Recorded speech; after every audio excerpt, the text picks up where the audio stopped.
Sveiki, esu Justina Kapeckaitė, Tyrosios aušros autorė. Tai yra pirmoji mano knyga išleista lietuvių kalba. Tyroji aušra yra futuristinis miestas apdengtas kupolus tūkstantis vidury dykviečių ir kurį valdo deivė Aušrinė. Mieste atrodo viskas tobula, tačiau ar tai tikrai tiesa?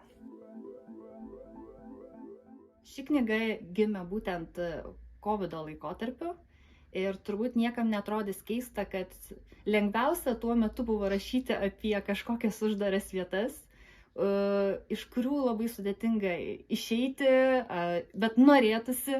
Pati pirminė idėja iš tikrųjų su miestu ir jokiais kupolais susijusi nebuvo, tai buvo iš viso inspiruota knygos Šachta ir ten buvo tokia mergaitė Saulė ir tame kontekste ta mergaitė atrodė labai keistai, nes tai Saulė, pasaulyje, kuris nežino Saulės. Ir pati ta idėja keliavo ir atkeliavo štai į kupolų uždengtą miestą, kuriame žmonės nemato tikrojo dangaus.